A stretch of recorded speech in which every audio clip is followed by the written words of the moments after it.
si ustedes recuerdan al evangelismo. Sé que nos van a ayudar, hermanos. Nos han estado ya ayudando a estos temas y seguramente nos serán muy útiles en el momento en que salgamos a tocar puertas o platiquemos con alguno de nuestros conocidos. El día de hoy, hermanos, en esta primera clase, quien expondrá el tema es nuestro hermano Heiner Montealto. Él es de Costa Rica. Tengo ya algunos años de conocer al hermano Heiner, hermanos. Es que nos va a exponer en la clase, hermanos. Él va a exponer, creo que ya hizo acá algunas notas. Y yo les suplico que pongamos atención para que nos edifiquemos. Y sobre todo, hermanos, para que aprovechemos al máximo, ¿verdad? Al terminar la clase, si usted tiene alguna pregunta, hágaselo saber al hermano.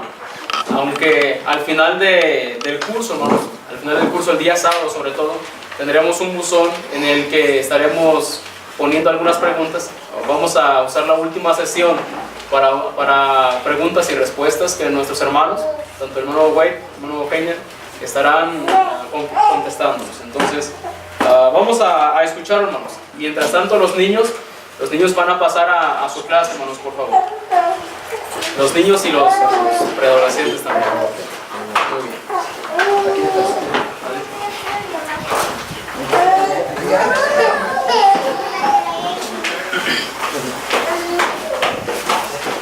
Cuando el hermano Freddy y yo íbamos a la conferencia de la espada espiritual, hay un hermano que se llama Alan Hires. Es un hermano ya bastante viejito.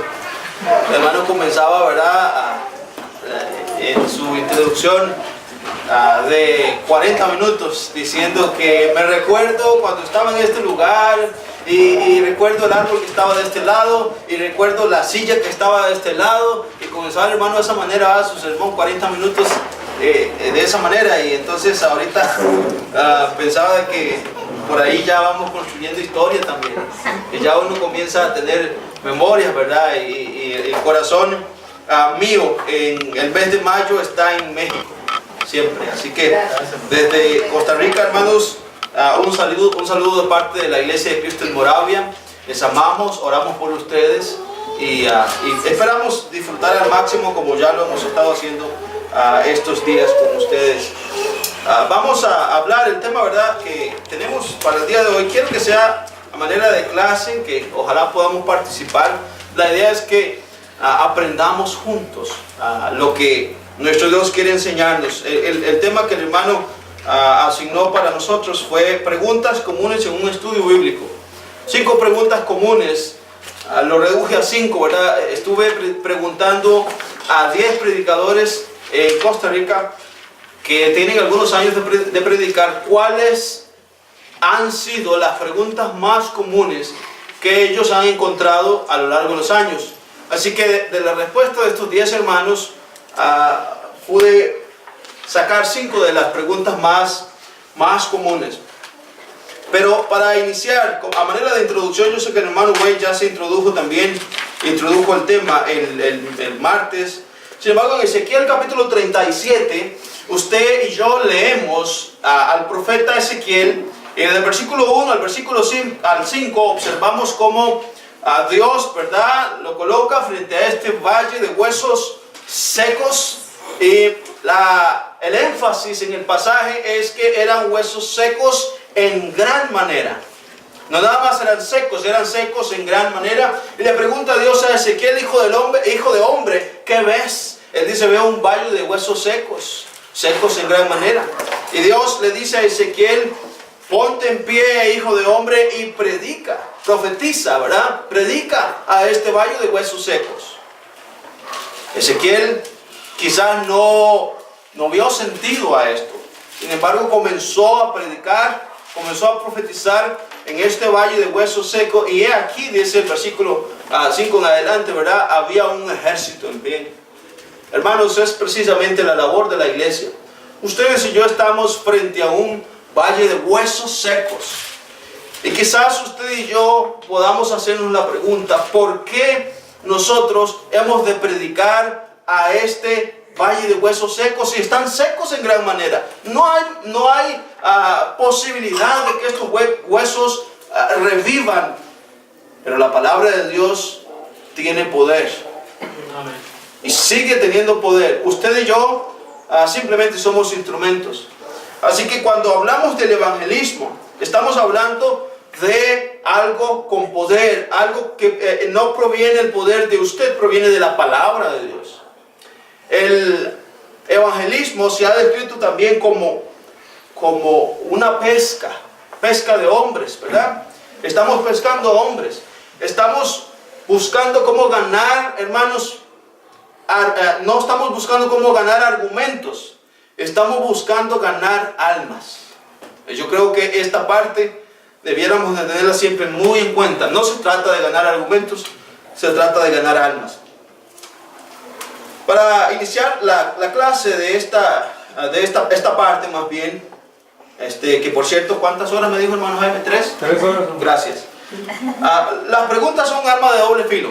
Cada vez que usted se siente a conversar la Biblia con alguien, siempre va a haber preguntas. Probablemente casi siempre va a haber preguntas. Son un arma de doble filo, ya que pueden martillar con gran estilo cualquier clavo de la duda. Y pueden martillar con precisión los clavos de la duda. Pero al mismo tiempo, si usted no sabe manejar bien este martillo, puede dañarse un dedo. Así que cuando hablamos de preguntas en un estudio bíblico, hay varias cosas que debemos de considerar. En la psicología, hay una rama de la psicología llamada umbral absolutos. No voy a entrar muy de lleno en esto. Hay umbral absoluto mínimo y umbral absoluto máximo. Cada vez que usted responda a un absoluto, usted va a estar en aguas calientes. Usted va a estar en dificultad. Y vamos a ilustrar esto. Por ejemplo, ¿qué es un absoluto? Mientras usted está estudiando la Biblia con las personas, ¿verdad? Quizás surja esta pregunta clásica. Entonces, hermano Jaime, entonces, hermano Pablo, ¿usted me está diciendo que es pecado usar instrumentos de música? ¿Usted me está diciendo que si yo uso instrumentos de música estoy en pecado? ¿Cuál sería su respuesta? Sí. ¿Sí? En la iglesia, o sea, en la adoración. Okay. Vamos de vuelta.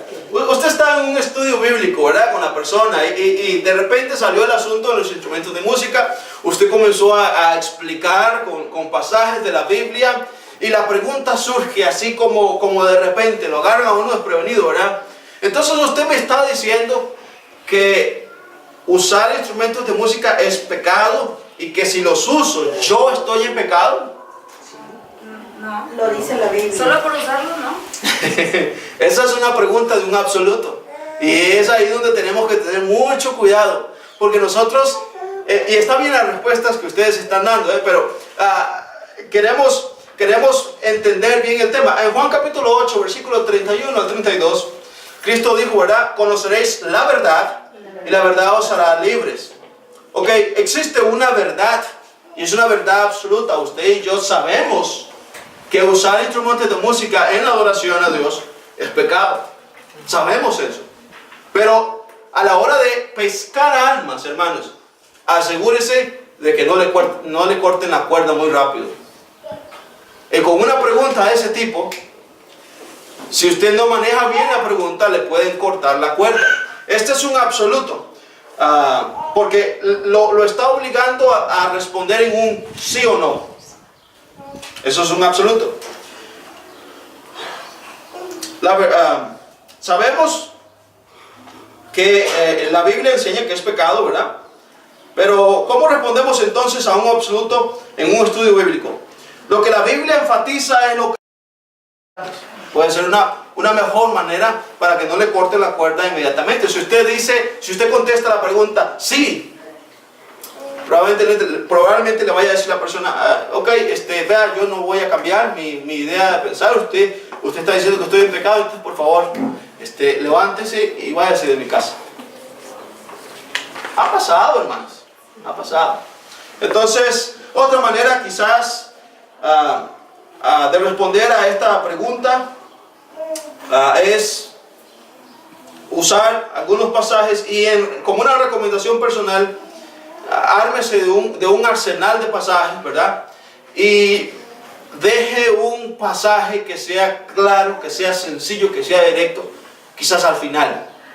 Y comience usted, llévelo por varios pasajes, que vaya viendo, y resérvese la granada más grande para el final, para dar la estocada final.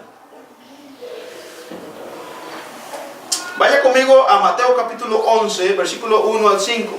Y vamos a observar en Mateo 11, 1 al 5, cómo Jesús respondió a los absolutos. Porque esto no es un asunto de que ahorita se nos está ocurriendo, ¿verdad? Vamos a observar en Mateo 11.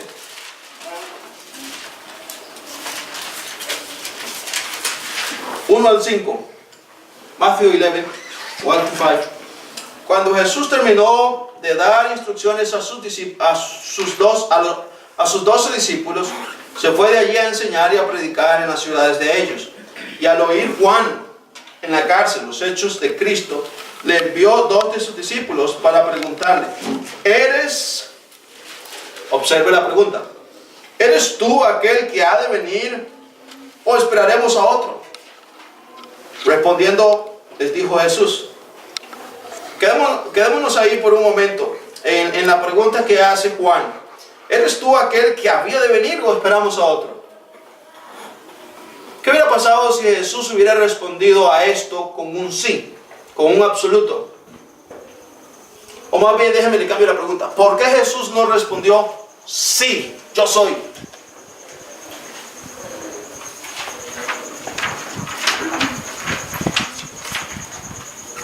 ¿No se escucha? Para que se interesasen más. ¿Ah? Para que se interesasen más. Ok, está bien. No se trata de darle la respuesta, sino de guiar a una persona a la respuesta. ¿Está bien? Hay otra implicación dentro de la misión de Cristo, ¿verdad? Les estaba demostrando con hechos lo que estaba aconteciendo. Nos está demostrando con hechos.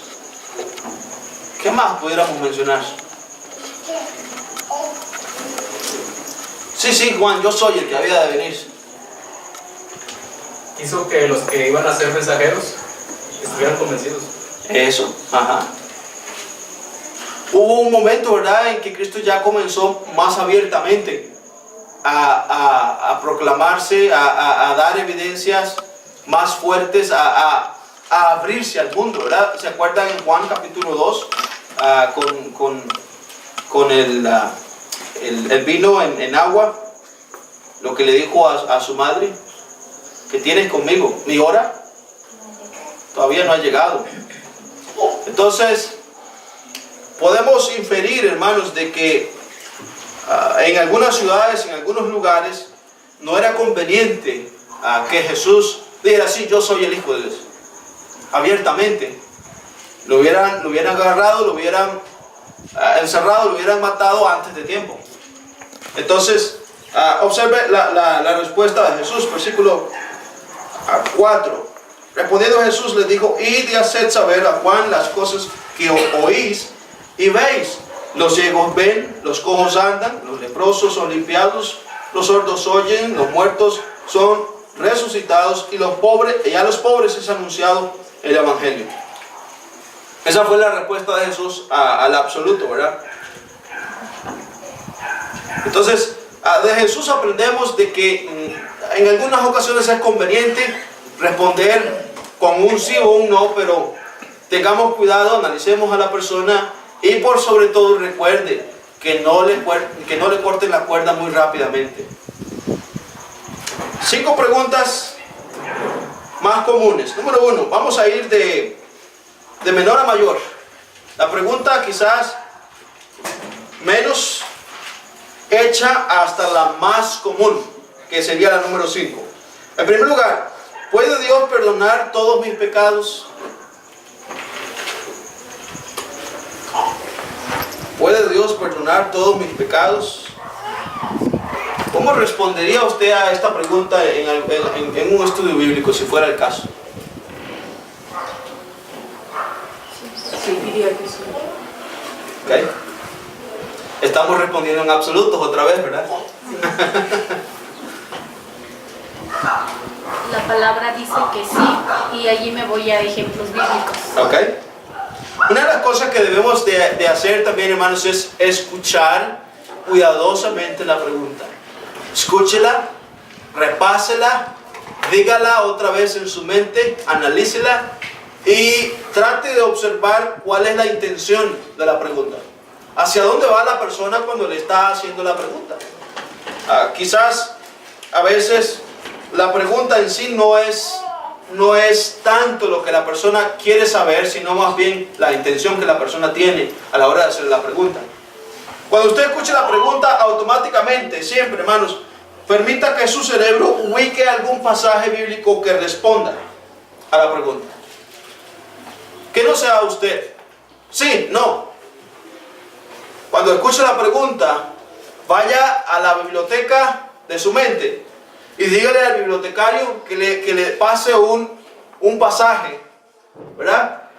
Y ubique ese pasaje en la Biblia y diga a la persona, permítame compartir con usted la respuesta de la Biblia. Siempre, hermanos, tengamos esto en cuenta, que sea la palabra de Dios la que hable, que sea que las personas puedan observar lo que Dios dice, no lo que Freddy opina, no lo que Heiner opina, lo que Dios dice. Pero ¿cómo cuesta esto, verdad? Cuando se hace una pregunta como esta, ¿qué pasaje ubicar en nuestra mente? Cuesta, ¿sabe por qué? Porque usted tiene que tener un buen repertorio de pasajes bíblicos en la mente. Nada más, regáleme 2 pasajes que respondan a la pregunta. Hechos 2:38. Hechos 2:38, ok. Ahí está uno. ¿Alguien diferente? ¿Otro pasaje? Mateo 9:6. Mateo 9:6, ¿qué dice? Pues para que sepáis que el Hijo del Hombre tiene potestad en la tierra para perdonar pecados. Disculpe, hermano. Buenas tardes, disculpen. ¿Alguien será propietario de un vehículo Kia que dejó en la otra calle? No creo que la ventana, lo que pasa es que tu ventanilla está abierta y están unas llaves. Ok. Gracias, buenas tardes.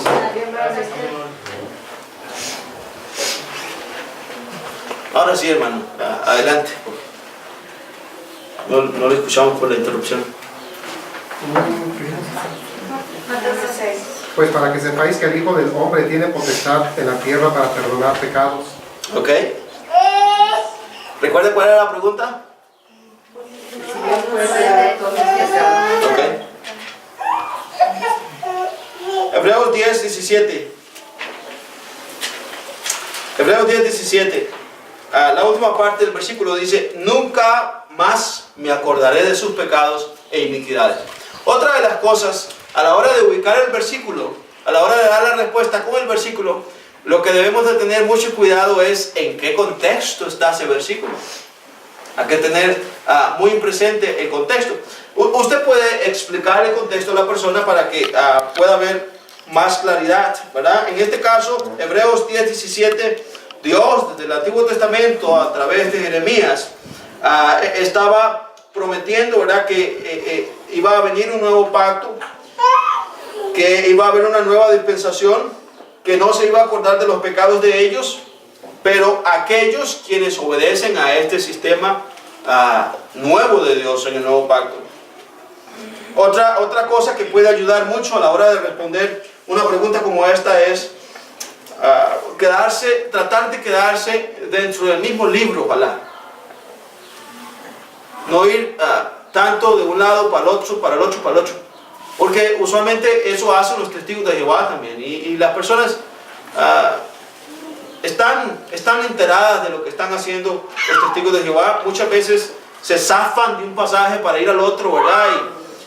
Y arman piezas donde no conviene. Pero si usted y yo nos podemos quedar en un libro, y si usted y yo podemos pensar rápidamente dentro de ese libro, puede ser más efectivo que ir de un pasaje al otro. Hay temas, por supuesto, que va a demandarnos ir a otros pasajes, pero en la medida de lo posible es bueno quedarse dentro de un mismo libro para que el contexto así tenga sentido.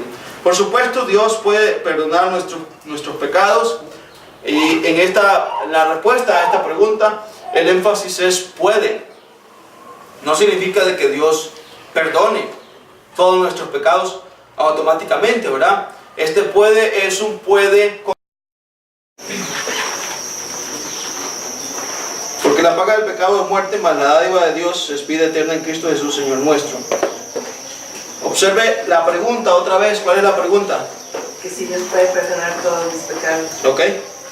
Entonces la pregunta va orientada más a: tengo muchos pecados, muchos. Quizás tengo pecados muy fuertes, muy malos. ¿Puede Dios quitar todos esos pecados? En el pasaje de Romanos 6:23, la paga del pecado es muerte, mas la dádiva de Dios es vida eterna en Cristo Jesús. En realidad no nos está diciendo mucho, ¿verdad?, en cuanto a lo que es el perdón de pecados. El otro pasaje que mencionó la hermana Freda es un pasaje muy interesante, Hechos 2:38, arrepentidos y bautícense cada uno de vosotros en el nombre de Jesucristo para perdón de pecados. Ahí sí nos está hablando más la frase perdón de pecados, que es lo que a la persona le interesa saber, si Dios realmente puede perdonar mis pecados. Ok. Uno que sería muy bueno también usar sería 1 Timoteo, ¿no? Capítulo 1 del 12 en adelante, cuando Pablo habla que él se consideraba el peor pecador de todos. Ajá. Segundo. Palabra. Y sin embargo, Timoteo 1 Timoteo 1:15. Al 15. Se consideraba Pablo muy pecador, ¿verdad?, en el contexto que lo está diciendo. Sin embargo, Fue recibido misericordia. recibió misericordia porque obedeció al plan, al sistema de Dios. Entonces, por ahí es donde, o sea, en una pregunta, hermano, lo que necesitamos encontrar es la ventana. Eso es lo que necesitamos encontrar, la ventana para el plan de salvación. Busquemos siempre la ventana en una pregunta. Número 2, ¿realmente puedo confiar en la Biblia porque fue escrita por hombres? Sí, me regreso un poco, hermano, a la primera pregunta. Sí. Con respecto a lo de creer, sí es bien importante, bueno, que todos entendamos como cristianos que lo que hay que creer es el Evangelio. 1 Corintios 15, 1 al 4 habla con respecto a ello. Porque al final de cuentas, cuando el apóstol Pablo estaba predicando en el Areópago, dice la palabra que cuando les habló de la resurrección, dice que muchos se burlaron. Ciertamente, cuando uno predica, uno tiene que hablar desde la muerte, la sepultura y la resurrección del Señor Jesús. Y ciertamente ellos tienen que asegurarse de creerlo así. En Juan 8:24 también, ¿verdad?, el Señor dice, si no creéis que yo soy, en vuestros pecados moriréis. Hay que creer en el Evangelio, hay que creer en Cristo como Dios mismo, ¿verdad?, Hijo de Dios, parte, sustancia de Dios, Dios mismo. Muy importante. Pregunta número 2, ¿realmente puedo confiar en la Biblia porque fue escrita por hombres? Analice la pregunta, porque la pregunta va más profunda, mucho más profunda de lo que parece.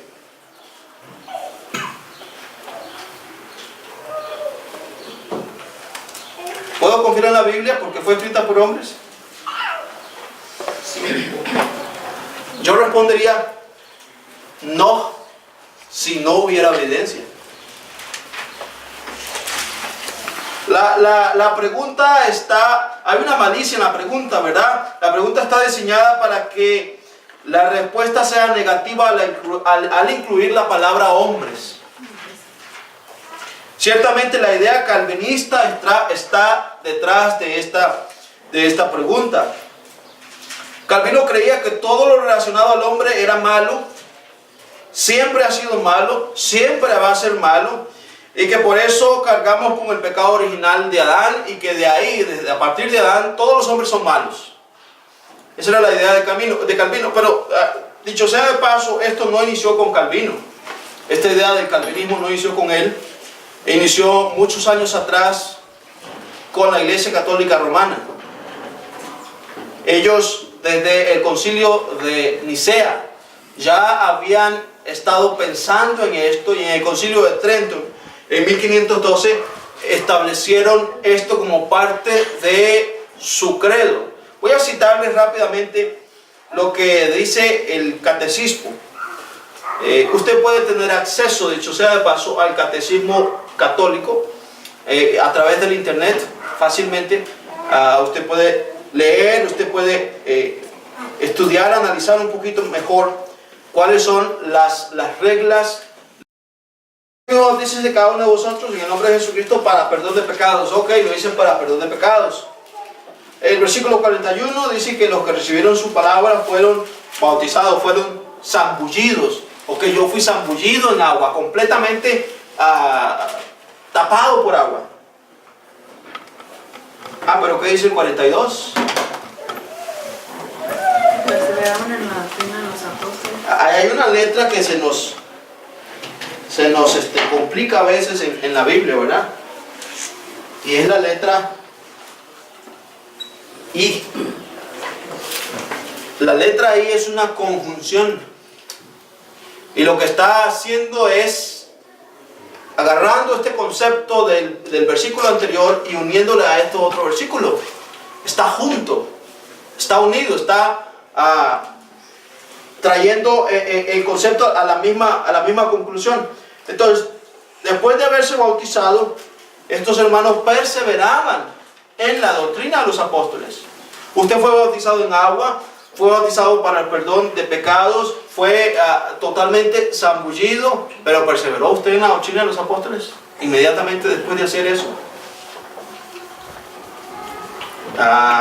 El versículo 47, alabando a Dios y teniendo favor con todo el pueblo, y el Señor añadía a la iglesia. Cuando usted hizo esto, cuando usted fue zambullido en agua por el pastor evangélico, fue añadida usted a la iglesia de la Biblia.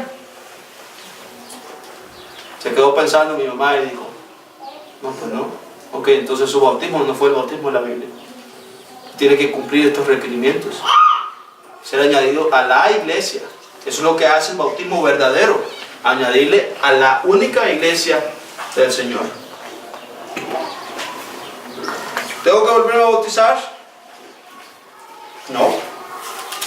Tiene que bautizarse como la Biblia lo enseña. Quinta y última pregunta. ¿De qué secta son ustedes? Es la más común. Es parecida a la anterior, ¿verdad? A la anterior a esta. ¿Cuál era? La 3. La 3. ¿De qué secta son ustedes? De ninguna. Esto siempre impacta a las personas. Impacta de una manera muy particular. Cuando usted explica, bueno, el apóstol Pablo, ¿de qué secta era el apóstol Pablo? ¿De qué secta era Pedro? ¿De qué secta era Juan? En Apocalipsis, vea conmigo Apocalipsis, capítulo 1.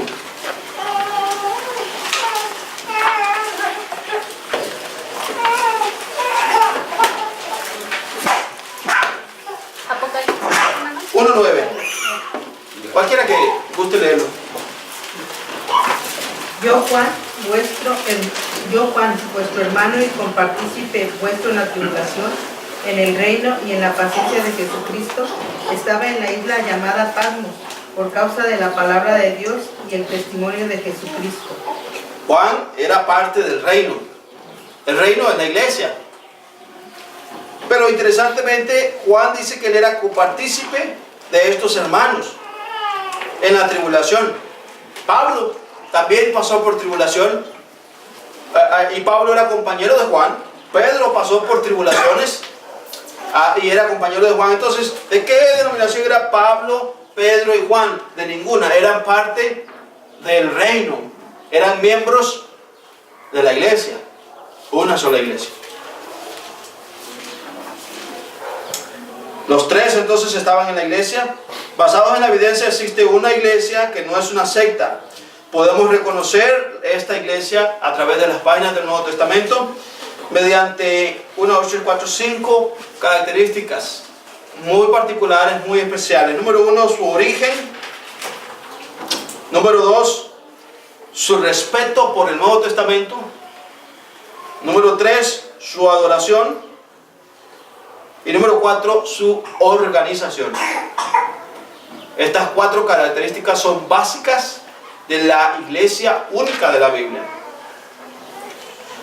Así que no somos parte, estimada señora, estimado amigo, usted puede responder, ¿verdad? No somos parte de una denominación, somos parte de la iglesia de la cual la Biblia habla, de la cual el Nuevo Testamento repetidamente nos enseña. ¿Quiere usted ser parte de esa iglesia? Usualmente la respuesta, ¿verdad?